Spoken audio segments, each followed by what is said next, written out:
Hi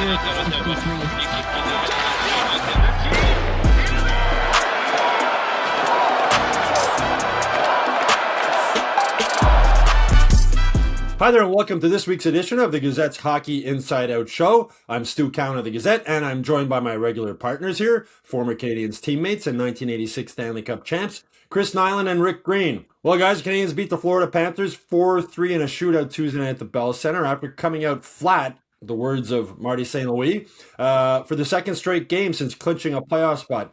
Knuckles, is it understandable there would be a bit of a letdown after clinching a playoff spot? And just how big was that win over the Panthers to get them back on track with 4 games left in the season?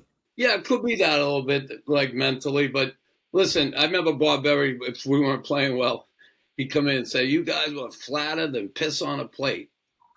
And they've been that way the last 2 games. And I don't know if it has as much to do with that as it has to do with that road trip and the immense energy it took to win those 8 straight games. Hello?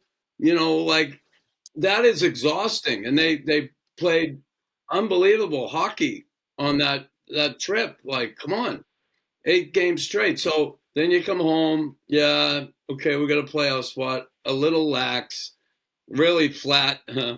The game before, certainly against Jersey. And then again last night, they had a tough start. I give them credit, 15 shots in the third period, and they started pushing it and taking a little more risk, and it ended up paying off. So awesome for them.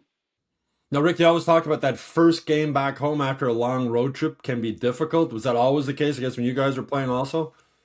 I think so, but I mean, if you look at the scheduling and the games that they've been playing and the type of pressure they've been under to perform, and it weighs on you. And I think that this was an indication that, you know, they talk about the game against Jersey, they were flat. Well, they were tired. They were mentally and physically tired, and you could see it in their execution and just their overall performance. And that carried over with the game back against Florida.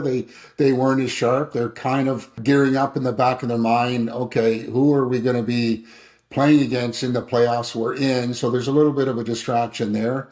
But, they still got a lot of good players that perform so well when they have to. They just are not firing on all cylinders that they were before. But that's a quick fix. I think that they can right themselves and get their A game out of each and every one of them and move this forward to the point where they can really start gearing up to playoff time. I think, Rick, sometimes fans forget these guys are human too, right? I mean, that was an exhausting trip. They probably got home, got to bed like 2:00 the morning before the game against the Devils.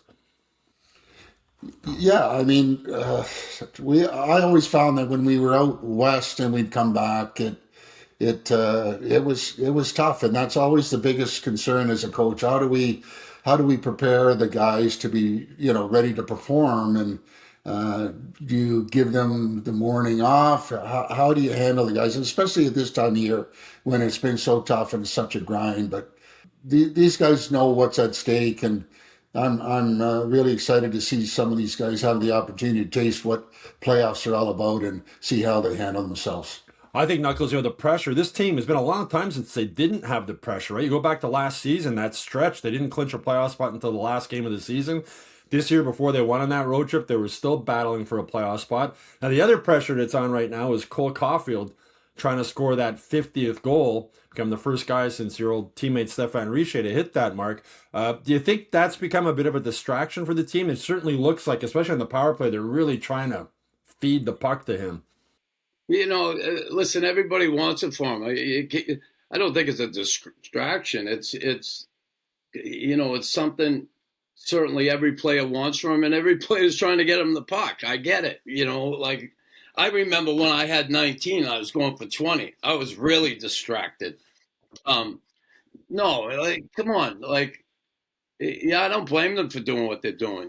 They're trying to set him up. The other team knows he's going for 50. They're kind of, they're staying tight on him, and certainly opens other things up for other players. And hopefully they can take advantage of that. But, I think he probably feels it somewhat. I mean, he even said it's on his mind. And, You go out there and play. Just be yourself. It's going to come. It's going to happen. Be that little water bug that you are, jumping in and out of the holes and getting open and getting that puck. It's going to happen for him. I don't blame guys for wanting to get him the puck. I wouldn't call it a distraction. And if people think it is, it's a good one to have. Well, Rick, I know there was a video of him on the bench during the Devils game, and he looked like he was yelling, "Shut up!" And you wonder if that was maybe at some of the fans who on the power play are constantly yelling, "Shoot, shoot, shoot!" When you were playing, do you hear that? Does that impact you when you hear fans doing stuff like that? Maybe a little bit, but he knows down deep that what he's trying to do, and there's a kid that's going to make it happen. He's obviously really feeling that pressure to get it done, so he can kind of go, okay, it's over. Let's move ahead. And the interesting part is that the opposition, they're just like, I don't really care about the other guys on the ice.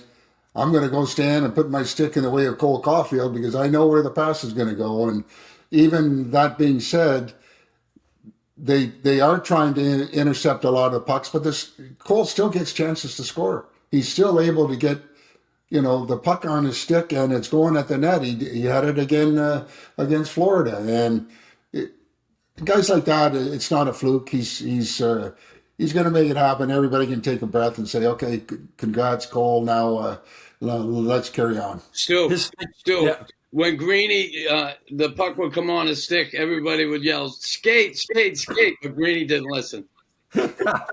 You were asking too much from me if I had to skate and move the puck at the same time. It wasn't part of my game plan. The glass is your friend, right, Rick? Exactly.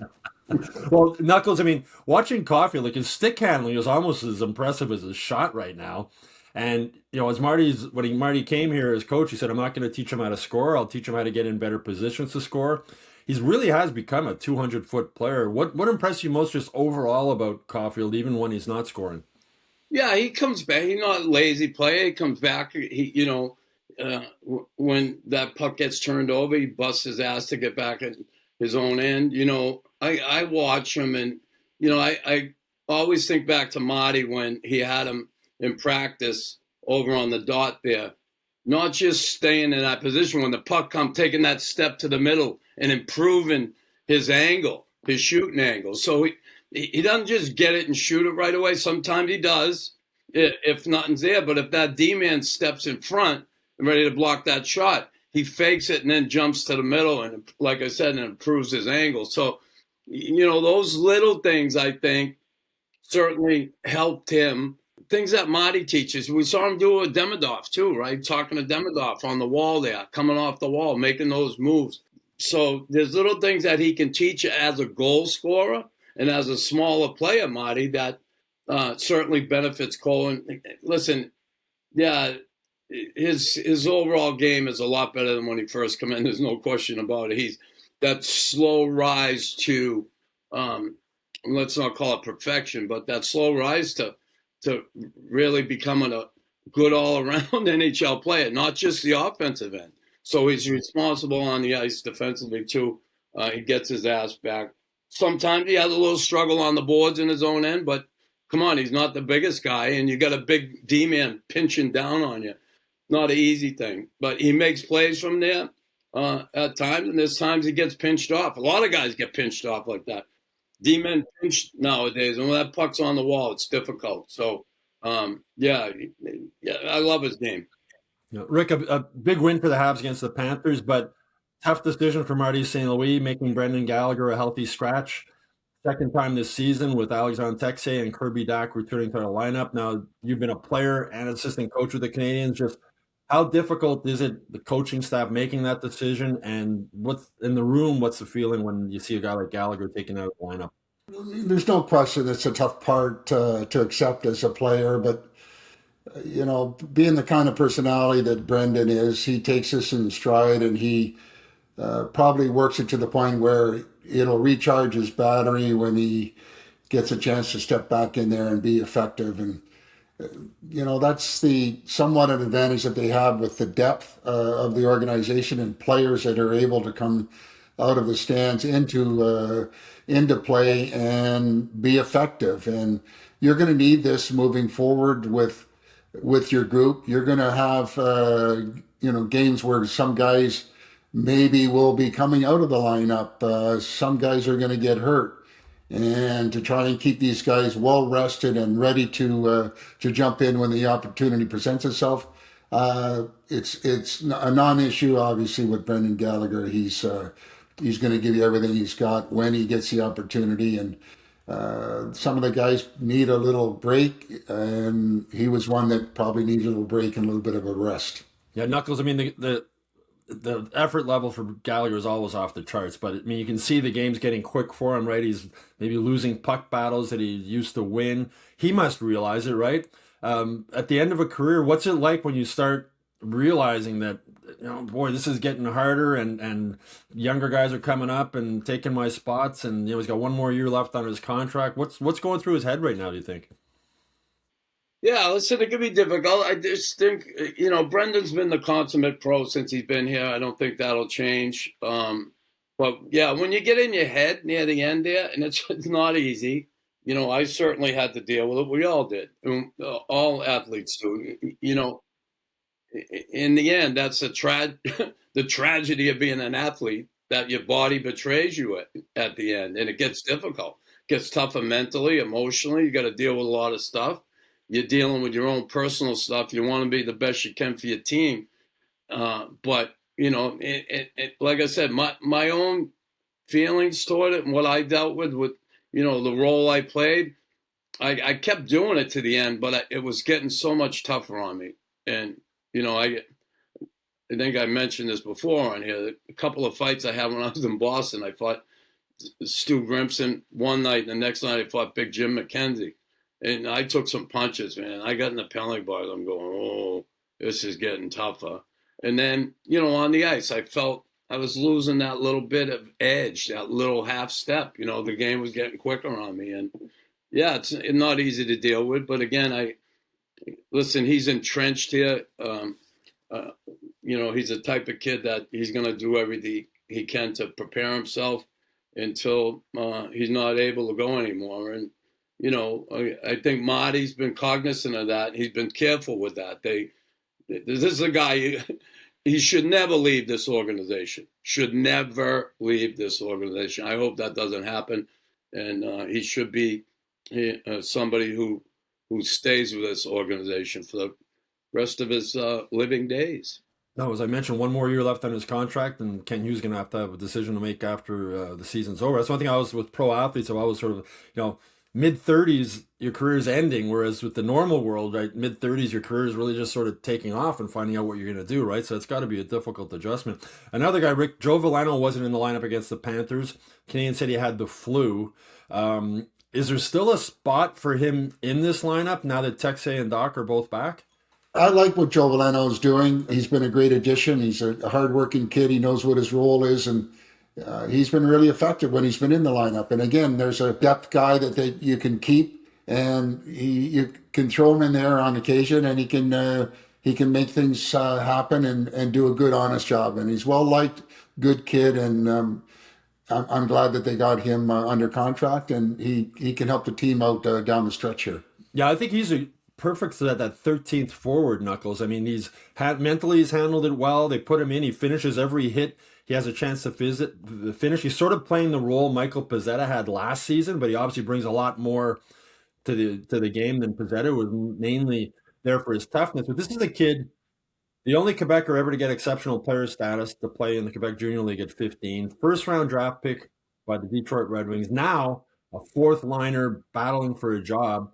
I know when you came up, Knuckles, you were you knew your role, but how tough must that be for a guy to go from being a star player and then finding a different role? I know your buddy Guy Carbonneau had to go through that too, right? Yeah, and Guy still was able to add to the offense, but he ripped it up in junior and he came here, and Lemaire really transformed him into that 200-foot player.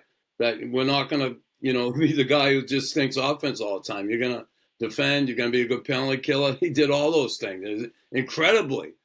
He did, and he accepted that. And Lemaire was the architect of that. There's no question. Joe Valeno, yeah, that's a difficult thing. Always being the star player coming up, drafted first round, and then things don't work out for you. Now, here's the deal. You go from in and out of the lineup to sitting in the stands for a while, and then all of a sudden this team is, starting to come together, and you're sitting up there. And I remember the night I was up there and saw him sitting with the rest of the guys, and it's not an easy thing to do.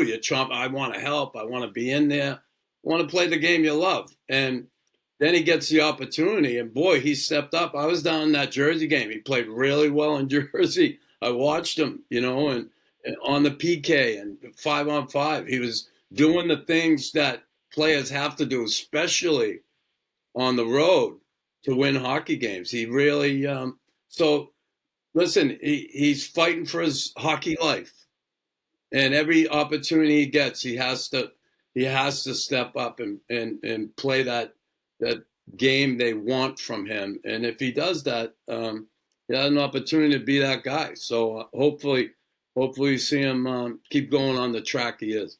Yeah, I wonder if Ken Hughes might be interested in re-signing. He's making $900,000, just above the NHL minimum. If Ken Hughes might be interested in bringing him back next season in a similar role, and one of the many decisions he's going to have to make in the offseason. Rick, another guy who's been battling for a spot in the lineup, and we've spoken about him so much this season, is Xhekaj.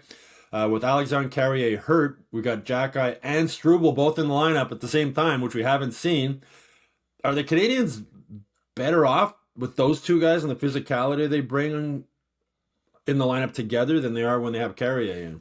I mean, Carrier's been there for most of the year, and you got to give him full marks for, he went through a little bit of a spell there that he struggled like all guys. But those two big bodies, in your lineup are effective and are going to be effective in playoff time. And I think they've handled themselves pretty well. I think they've been used properly. I really like to see Xhekaj given the opportunity to kill penalties and keep the opposition aware that there's no freebies when it comes down to skating around in the defensive zone. And Struble has been giving a real honest game and trying to keep things simple and even find a way to score a goal. And it's a healthy situation. You're going to need depth in that position, and they have some pretty good guys that fill the void in the event of injury, and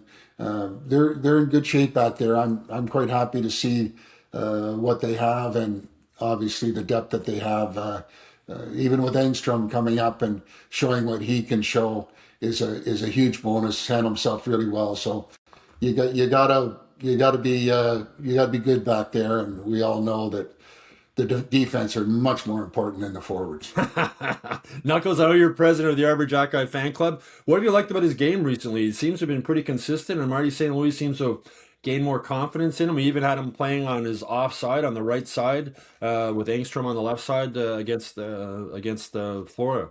Yeah. Listen, I love when I see him in there. He's, and I've said it before, it's not always easy when you're that big to contain smaller players, the quickness, the agility, and I think he's done well. He's really, he's moved the puck in situations. He's pinched at good times.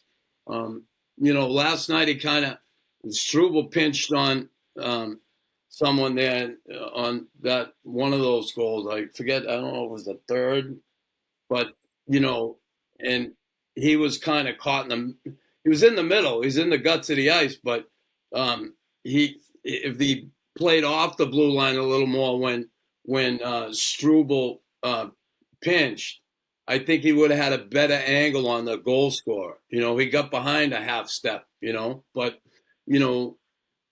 overall, I really, I'm happy to see him out there and, being physical and doing the best he can. Not easy. Again, I said it with Valeno. When you get your opportunity, man, you got to step up. Pressure, whatever. You have to want that coach to say, I'm putting him back in the lineup, and that's not an easy thing when you're in and out all the time. Well, speaking with Valeno the other day, he gave me a great quote. He said, it's an everyday league. And every day you got to be ready for the challenge that comes at you. Before we wrap up the show, one last question for you guys. Canadiens are clinched the playoff spot. We don't know who they're going to face yet. But why should other teams be afraid of the Canadiens in the playoffs, Rick? They're a really good hockey club. They are a dangerous, unbelievably quick transition team. I just note the way that when that puck is turned over, watch out, because they're not only forwards are going, they got Hudson going, they got Matheson going. Everybody's going on the offense to help out in the rush, and outstanding goaltending. We talked about it a number of times. If that can continue, you got a lot of real good skill up front with a lot of guys can make things happen offensively. Watch out. Somebody will have their hands full, and rightfully so, because they're a team to be concerned about, because they got a lot of guys that are doing a lot of things well. And like I said before, starting in the net out, you got good balance, and you got some really good skilled guys that are going to be interesting to see when it comes down to playoff time. Knuckles, your thoughts? I know you've previously said size and physicality could be an issue in the playoffs. Why, apart from that, why should teams be afraid of the Canadiens? Speed and talent. Echo some of the things that Rick said. That transition game, being able to, score up the rush. There's times certain lines will have a little more end zone time, and then there can be a lot of one and dones. And listen, that's a physical team they played last night. That's the type of hockey they're gonna be in the playoffs. That team's out of it, so whatever. But they're a big physical team, and they're missing a lot of players. But still, they have that game that they play that you're going to see that in the playoffs more.